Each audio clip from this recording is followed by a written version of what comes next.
Hi folks, so in this video I'll be explaining running sound. Hopefully you saw the video before this where I explained how to get everything set up and powered on. If not, it should be in this playlist. So running sound, we'll start with this. So I know at first this looks kind of overwhelming. There's a lot of lights and faders and different buttons, and sometimes they even change when you press buttons. But my goal will be to break this down as simply as possible for you. I really love this soundboard. It's called the Behringer X32. And it's super easy to get the hang of once you kind of get a feel for what the workflow is. So looking at these different sections, you can see we've got these things called channel strips. It consists of the select button, and then a meter for seeing your audio level, and then a solo button, and then a little channel strip, or a scribble strip. That just shows which channel it is, and then the name, and maybe even a little picture. You've got a mute button, and then you've got the fader. So each channel has this, and it's divided up into sets of 8. So we have the left 8, and then we have the right 8. You can see that over here. And then there's a final one, I guess the 17th fader channel strip here is the master one. So this actually controls your master output volume. It says main down here, and it says LR, that stands for left, right, for our 2 speakers up front. So this channel strip will control your master volume level. Think of that as your master volume. Right now it's muted, and right now just about everything else is muted as well. When that light is red, there will be no sound coming from that channel. So the other thing that's kind of overwhelming to people is that over here, when I press these buttons, you can see everything kind of changes. The only thing you really need to think of that as is a tab. So we're switching tabs. You can see right here it says channels 1 through 8, and I've labeled that band. And this is channels 9 through 16, labeled Vox mics and wireless. All you're doing is switching your view from channels 1 through 8, and then you can switch your view to channels 9 through 16. So we have on channels 1 through 8 our kick, our bass, our guitar, that's electric guitar, our keyboard, and our acoustic guitar. So that's our band. If we switch to channels 9 through 16, we have our 4 vocal mics for the singers. Those are plugged in up front. And then we've got our wireless microphones. That's handheld 1, handheld 2. And then our lavalier number 1 and lavalier number 2. These are usually back here, by the way, in the sound booth. So we've got our handheld and our lavaliers. And those are just the wireless mics. So all of that is laid out on here. These are input channels, so audio comes into them.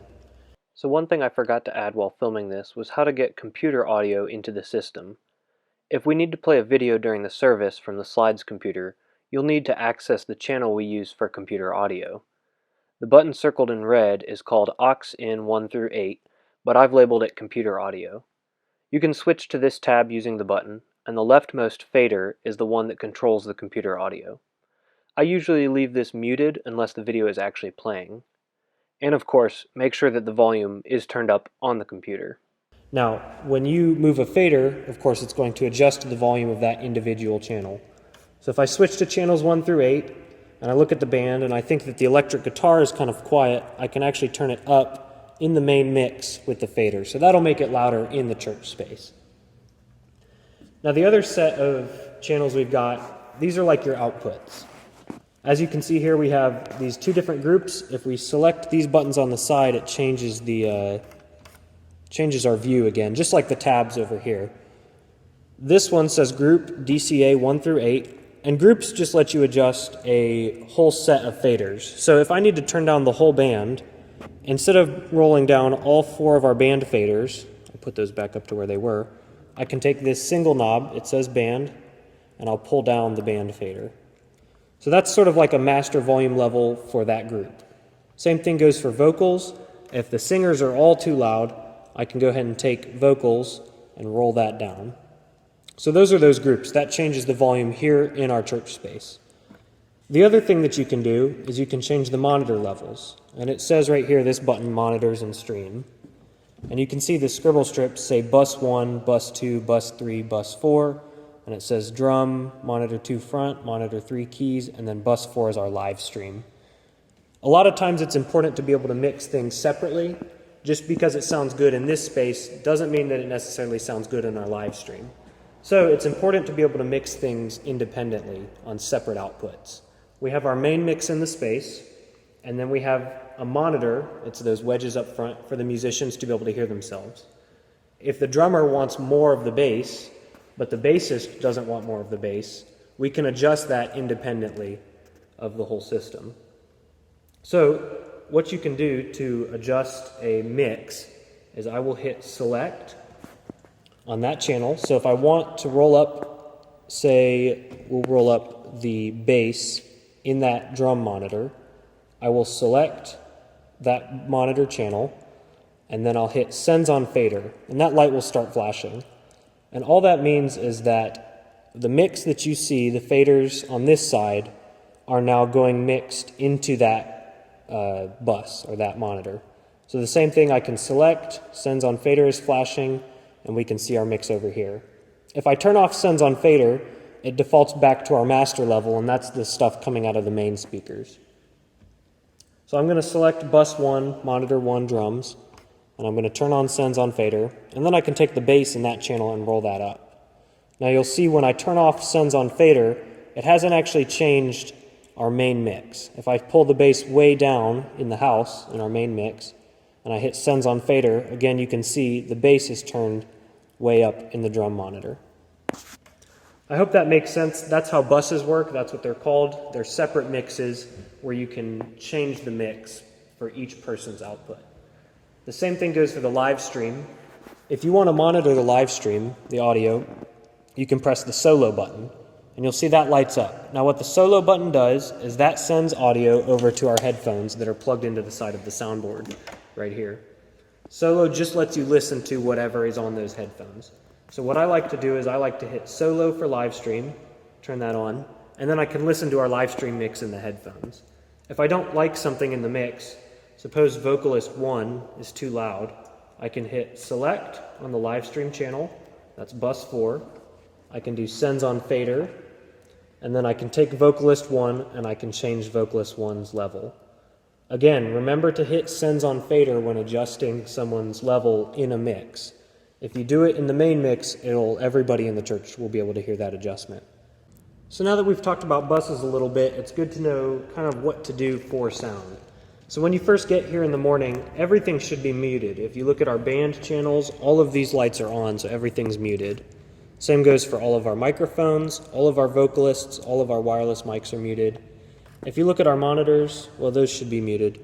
Usually they'll be muted, and our live stream is also muted. These are our output mixes, remember. And then our left-right, our master fader is also muted. So when you first get here in the mornings, it's a good idea to start unmuting everything so that the band can start rehearsing. So unmute the master, and then I'll unmute each of our monitors. So that's the drum monitor, the monitor for the vocalists in the front, and then our keyboard monitor.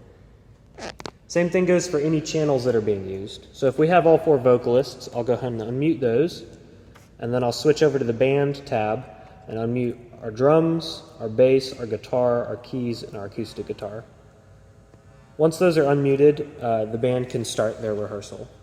Throughout the service, it will be important to hit mutes at different times to prevent feedback and to make sure people can hear somebody. So usually what I do is if the vocalists aren't singing during the song, I'll go ahead and mute their microphones. Sometimes I'll leave the band on, sometimes I'll mute them. It's really just up to you. But suppose somebody gets up to start reading some scripture, well, we can hit handheld 1 and we can unmute that if they're using that microphone. Same goes for handheld 2 or lav 1 or lav 2. If the preacher gets up to start preaching, we'll go ahead and unmute lav 1, and that's when I mute everything else, including the band. So we can go ahead and mute those. Now the other thing that makes this a lot easier is this little section over here that says mute groups. Now these mute groups, you can see they're labeled. Number 1 is Vox mute, that's vocal mute. Number 2 is band mute, and number 3 is monitor mute. So each of these is a single button to mute all of those channels. So you'll watch here, if I unmute the vocals, all 4 of these lights will turn off if I press that button. So that mutes and unmutes a whole group of vocals at the same time. Same thing goes for the band. If I press number 2, it'll go ahead and unmute the whole band. And then over here, these monitors, we can go ahead and mute and unmute those outputs, all with the press of 1 button for each group. So that's what I like to use, especially during the sermon. I can mute everything except for the speaker's microphone. Another very important thing I forgot to mention while filming this was to always unmute the live stream right before the service starts. and then you can mute it again after we end the live stream. Obviously, this is very important because we want the people watching the live stream to be able to hear what's going on during the service. All right, so I think we've covered most of the basics for this soundboard. With this soundboard, there's a lot to unpack, and that's not really my job to explain all of the more advanced features. There's plenty of good videos out there for the Behringer X32, but for now I'm just kind of explaining our workflow. So we've covered the different channel strips and the sections on the soundboard. We've covered our inputs and then each of our output mixes, so bus 1, bus 2, bus 3, and then the live stream. We've covered how to mix those using select and then sends on fader. We've also covered the solo button for the headphones. Remember, that will send audio for that selected channel into the headphones so that you can monitor it more closely. And then, of course, we've covered muting and unmuting, and then our mute groups down here. My biggest advice for mixing during a service is to just do what you think sounds good. If you need a little bit more of a vocalist or somebody even asks you for that, you can do that. Or if you want a little bit less, you can do that as well. It's pretty straightforward. You just adjust your faders. If you need to adjust a mix, if one of the musicians requests something, you can select their monitor, sends on fader, and adjust their mix. So that's really an overview of this soundboard. Thank you for joining me in this video.